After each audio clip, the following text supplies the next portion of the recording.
Right, I'm at it again. I've decided to wire another engine just for fun.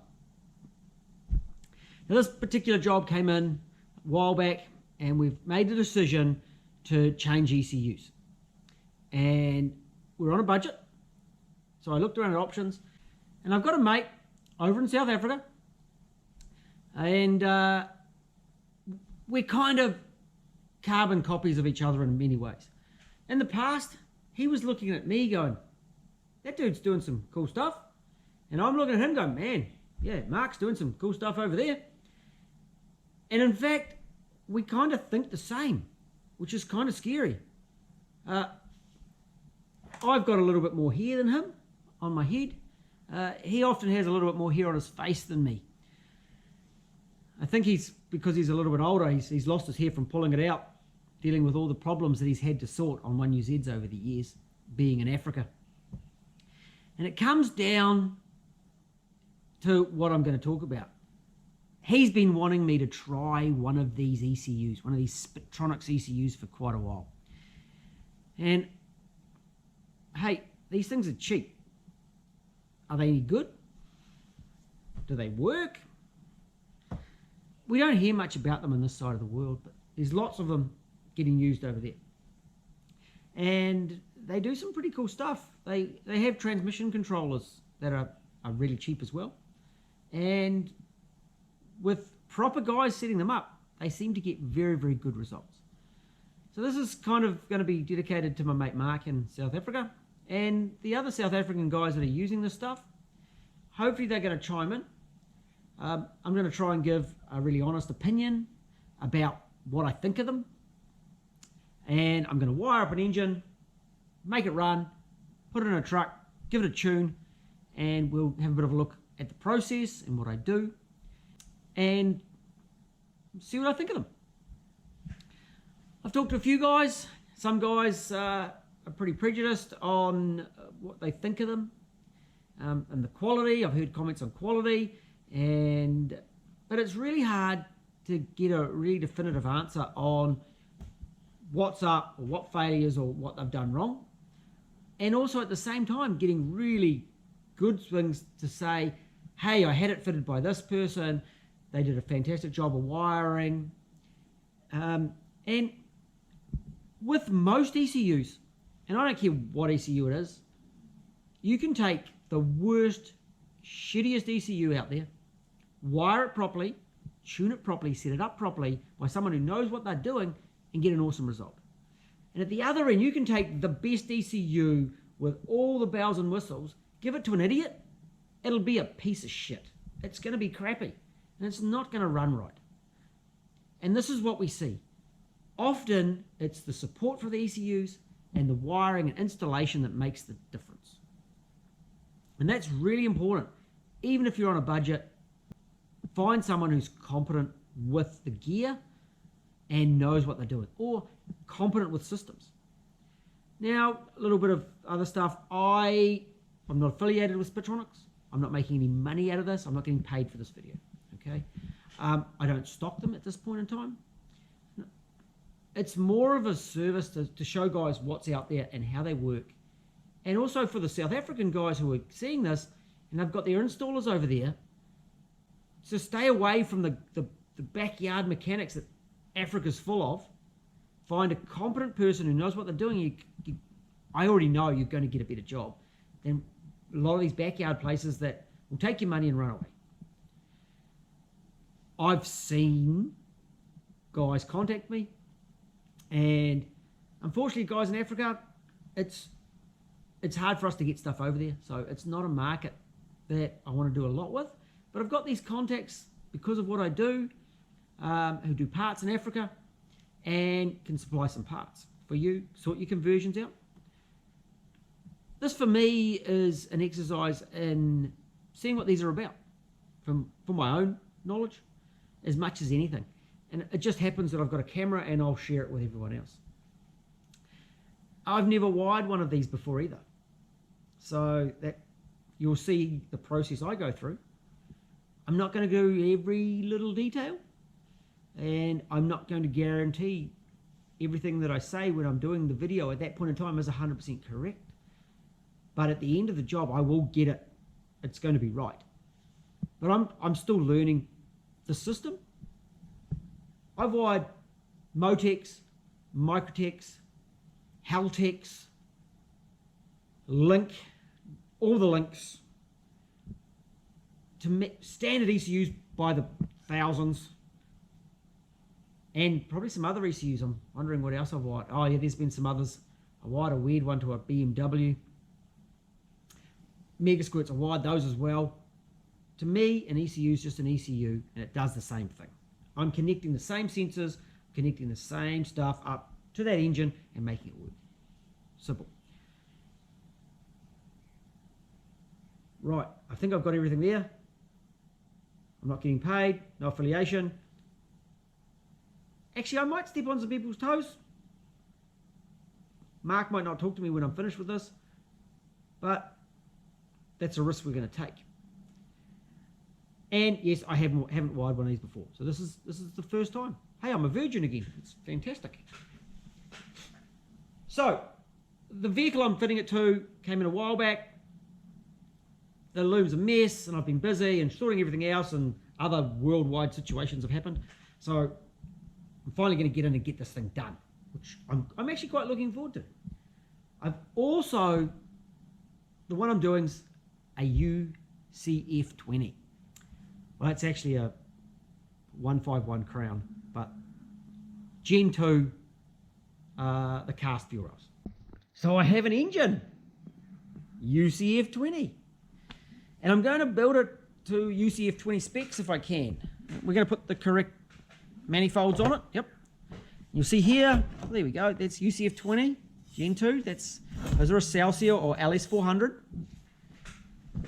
We can tell the engine's LS400 because we've got an idler on here and the ECU number was LS400. Okay. The owner of this who had it has actually gone through the loom a bit, and the job looks okay. We've got the coil pointed forward, so that's Gen 2. We've got, I've sold this cover off to another man. We've got the latest stepper. We've got the fuel rails, cast fuel rails. We've got the right throttle body, secondary dampener. And I'll do another video on those little things there because that's like a WTF is that thing on my throttle body, because guys don't know what that is. But it's pretty easy to tell when you open the throttle that it's a dampener. We've got the right size breather for the tappet cover. Fuel pressure regulator at the back. We've got the broken off stud in the bell housing, which is possibly why I ended up with it, and it's never getting fitted because of that. Starter looks like it's been gone through, you know, it looks like it might have had a starter rebuild. So it's looking very, very UCF20 or Gen 2. Igniters, which I'm not sure they're the right ones. I would normally expect a different number to that. Part of the reason I'm going to put it back to as much as I can Gen 2 engine is I'm often wiring Old Yeller as a Gen 2. And I have guys come to me and saying, hey, I want, you know, you've got this wrong, or this part's different, or I've been wiring my 3UZ, and I often wire that as a 1UZ VVTi. And they go, we want some 3UZ exhaust manifolds because we saw them in your video. And I'm like, 3UZ exhaust manifolds are pretty average. They fit late model Hiluxes really well. Well, have a look. I've got some. That there, as I'm outside, is a 3UZ exhaust manifold. Pretty basic log style exhaust manifold. It fits in this truck really well because you can see the steering here. So it actually flicks past the steering, which is often a problem on other cars like IS 200s and Altezas, where it's tight around the steering. Well, these Hiluxes are similar, so 3UZ works. The problem comes is when people see my engines and they see these on it. they're an aftermarket set. They are not at all standard. So I'm endeavouring to make my Gen 2 engine, my test Gen 2 engine, an actual Gen 2 engine. This one, no hydraulic fan pump, because it is an LS400 engine, which would have had a viscous fan and a pulley on there. And it's all good until we get to the sump. Oh man, it's had a rear sump off a Sora fitted. So for right now, that Sora sump is going to stay. We can also see it's UCF20, Gen 2, Celsius, because of the ECU plugs there. That's ECU plugs. Same as the earlier ones. Same as the crown that I'm actually replacing the ECU on, but that's a UCF20 body plug, or engine harness to body harness plug, along with that extra little one there.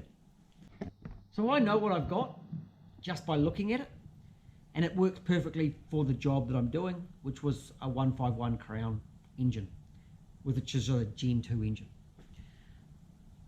Perfect. So I've got an engine, and I've got an ECU to look through. As with anything, making the ECU work properly also relies on having an engine that is prepped and working and proper. You're not going to get an engine running properly that's got issues. That engine needs to be prepped properly and gone through so you know that it's good. I'm going to give this one a really quick run through. I'm going, because it is my test engine, I'm going to flip it upside down and pull the pants off it and have a quick gawk inside. Gawk. Is that a proper word? I'm going to have a look inside. I'm going to put the correct coil lead on it instead of one that just sort of poked out through the cover, because this is a Gen 1 coil lead.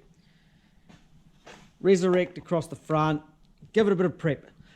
So it's going to get a really quick go through to see what it looks like. Put the correct exhaust manifolds on, shove the correct oxygen sensors in it. Even though I might not be running for this, there's other engines and other jobs I'm going to wire up on this engine, of course. So my box is Spitronics. Let's have a look what I got. Okay, I've got some paperwork. I've got a Spitronics Orion. In fact, I have two Spitronics Orions. I've got looms. I've got a idle control 2. Cool, all right. I've got some loom here. So I've got a OT01P1 loom here.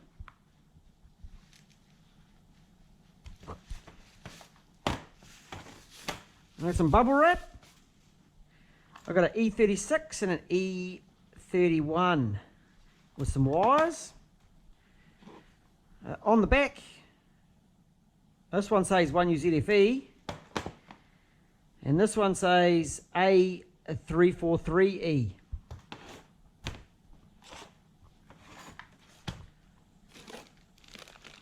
Got a little dongle with a USB thing on it. And I think that one, oh, there's an extra plug in there. That little Molinex plugs, they're the same unit as your Microtech ECUs. An E31 loom. Trigger wheel. Now this, at a quick glance, I thought, oh, yep, no problem. It's like a VVTi trigger, which I just happen to have. Line them up. And you'll notice the teeth don't line up, which isn't a big drama. However, there's our missing tooth here and a missing tooth over here. If we put those missing teeth together, this is one missing tooth and that's two missing teeth. So don't get caught out and use a 1UZ VVTi trigger. This is 36 minus 1. This is a 36 minus 2. And actually that plate looks okay made. It looks quite good quality there. There's another little bit of loom.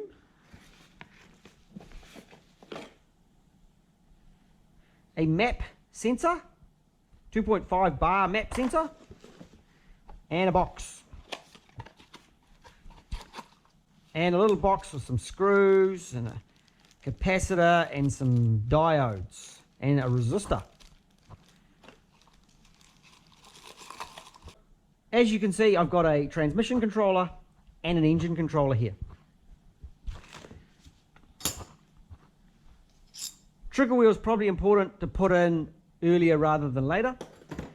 Now, I was hoping not to do too much on that side of things on this engine, but it looks like I've got to strip the front down, which is probably good because I should really check it. It's got no oil in it, so we're going to put oil in it, and that's why I thought I'd pull a sump off it.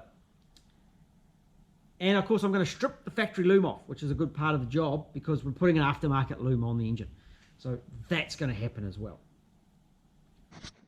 So normally people would only be getting maybe one of these, or if they have got an auto, they'd be getting both. So we need to work out which looms go where. And it's a good idea to look at your instructions prior to getting in. Have we got this one? So we got an E31. E31. That's for the engine. We've got an idle controller. So that goes with engine. Fuse box, engine.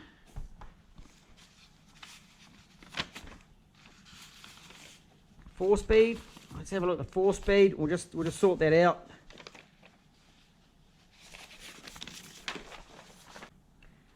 And it's actually got up here the harnesses that are required, which is that one. That's the P1, an E36 and an E31.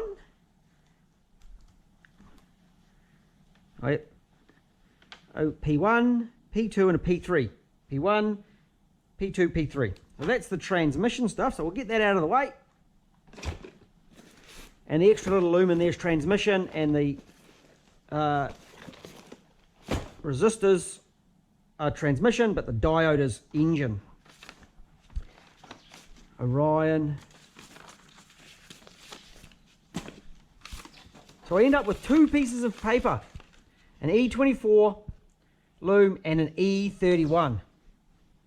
E24 and an E31.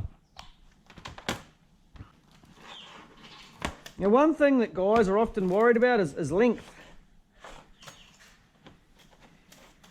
And in this case, my table was 1.5 meters.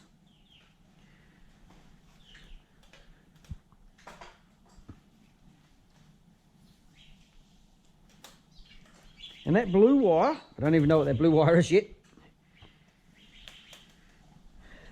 That blue wire is 1.5 and the rest 2 meters. So we've got 2 meters of wiring there. That is in the E31 loom. And this looks like shielded wire, so it kind of points to me like that's crank angle. Again, we're just over.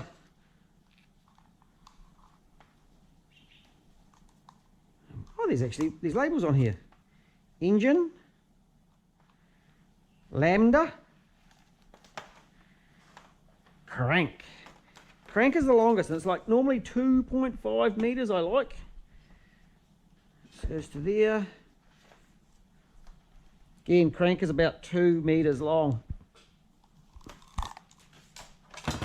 Okay.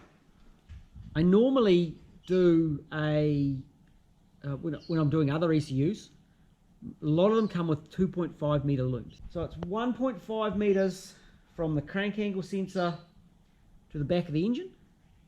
And then it's a meter from the back of the engine on a left-hand mounted ECU, right-hand drive car.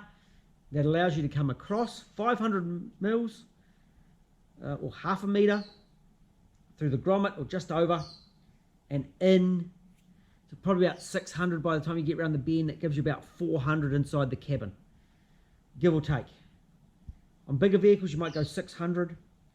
So this one is going to put me just inside the cabin if I go through the factory hole on the likes of a Hilux, which this is going into. So it's a bit shorter than I would normally work with. I'm going to go down and have a measure up, because that's probably pretty important. Another thing that I thought was really interesting is it said, please open the ECU case and have a look inside. And it says so here. It says E24, and over here it says note, jumpers must be set internally for ground or 12 volts DC supply to crank sensor. Check jumper before powering up the unit to prevent damage. Yep, that definitely says have a look inside and look at the quality. When I actually look at this unit, the outside of the case is actually quite nicely done. The moulding's quite nice. Who runs a flat blade though? Another thing to note is there's definitely no waterproofing in these units. Maybe it doesn't rain in Africa. There's also dust and dirt and crap.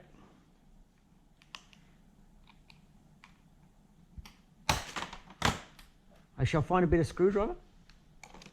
Oh, here's a better one. And in we go.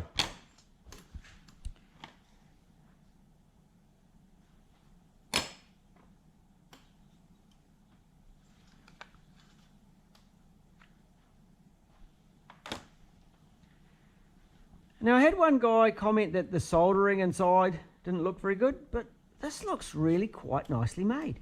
How are we looking there? We've got a couple of LEDs up here. Oh, yep, that goes through the top. There's the crank jumpers right there between the two plugs. That looks nicely made. So whilst it may not be waterproof or anything like that, it does look well made. It looks quite nice. So far, I'm actually pleasantly surprised for the amount of money these are, the quality that it is here. The earth, I normally like the earth to run to the engine block, whereas this lead definitely isn't long enough for engine block. So that's something a bit different. I'm not quite used to that. The length of the wire and the quality, it's really unfair for me to really say, hey, what do I think of the wire? It's copper wire, shielded cables. We'll see what it's like to work with. I'm used to working with Tefsel wire, and all my new looms are made of Tefsel, which is mil-spec, high quality, thin wall, tiny wires. So it's going to be a bit different working with something copper and bigger. I still work with copper on all my refabs though. But as far as that goes, it doesn't look too bad. What would be even better is if Mark, my mate in Africa, was here with me and we could do this together. And we'd have banter back and forth. But unfortunately, he's a long way away and I'm here, and it looks like I'm stuck with this job. And he'll be watching this video and he'll be critiquing how I get on, and he'll tell me anything I've done wrong. And it's also an opportunity for the guys that are running these particular ECUs to give us some feedback. I'm not really here to knock any products. I want to be as honest as I can about the product, and a lot of that comes down to expectations. If you're expecting a top-of-the-line ECU, then a Spitronics Orion is probably not the one for you. If you're expecting a well-priced budget ECU to run your engine, then we're going to see if this is going to be the ECU for you. It's got grouped injection. Cool. It doesn't look like it needs any igniters. They seem to run directly to the coils. Cool. I can work with that. And map sensor, single lambda sensor, which I'm not sure I'm actually going to fit that at this point. I'll have a bit of a think now I'm really getting into this. Another thing that I'm going to need for doing this job is some connectors. So I've got a bag of coil connectors, I'll only need 2. A TPS plug, a water temp plug, a heap of terminals for those TPS and water temp, crank angle sensor plug, injector plugs, and an air temp sensor. One big mistake people make is they're still doing that, use a shitty old plug, bring it up, solder onto old wires and head off. Even when I'm doing a refab, I'm chucking those plugs away. So it doesn't make sense to reuse them. New ones are well priced. So that is a much better option. I've also got some new seals because some of the connectors that I've got here don't have the seals with them.